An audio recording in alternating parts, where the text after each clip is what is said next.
سلام سلام دوستان، ببخشید. اینم سمت غروب. ما از سمت شمال میام به سمت سنج. همونطور که مشاهده میکنید سنج نوک‌تیزه. نگاه کنید سمت غروب نشون میده.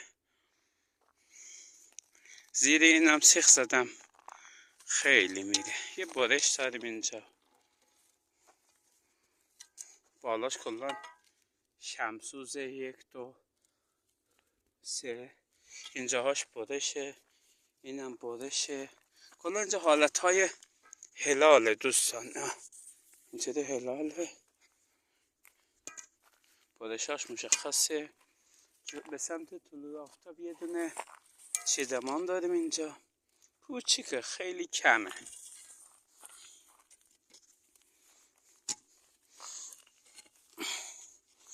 60-70 سانت میره تقریبا. یه بوته هم هست اینجا.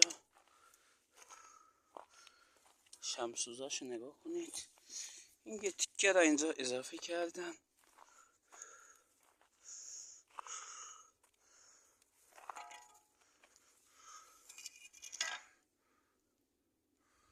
شمسوز پاره. دوستان من احساس میکنم این یه لاچ پشت به سمت طلوع آفتاب نگاه میکنه. دقت کنید اینجا یه چشم داشت، حالا به مرور زمان فرسایش داشته. نگاه کن نوکش هم تیزه. حالت لاف پشت تراش میدادن، میذاشتن زیرش. نگاه کنید از دور بگیرم، اون نوکش به سمت غروب بود. من احساس کردم شاید یه جایی نشون میده. حالا بعدم میرم بررسی میکنم چه غروب شده، باید برم. ولی زیرش هم خالیه، چندکاری نشده. میدون چرا چندکاری نشده؟ دقت کنید حدود 600-700 ساله که این حالت سبز فرمو داره این گلسنگاش. آره زیر بین 500 تا 800 ساله. البته زیرش آره این سازیش تکون نخورده. حالا اینا این چند تا بعدن اومدن اینجا.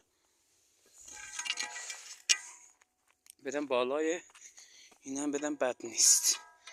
چه پیسوزاشو ببینید چند تا داره. این تقریبا 2 ملاج پشت، اینم سر لاج پشت. دوستان این برش ها که اینجا میبینید حالت هلال 1 2 3 4 5. اینجاش هم شکسته است. این شکستگی تایید میکنه که این منطقه تقریبا چند تا بود؟ آره 5 تا دفینه داره.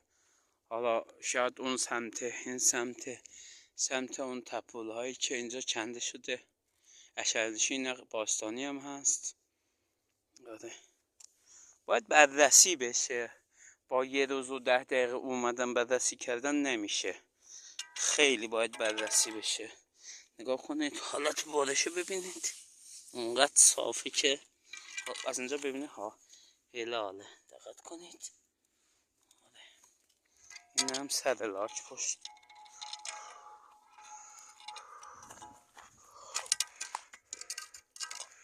حالا دوستان این بعدش هم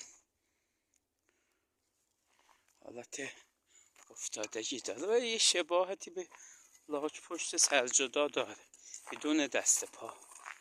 دقت کنید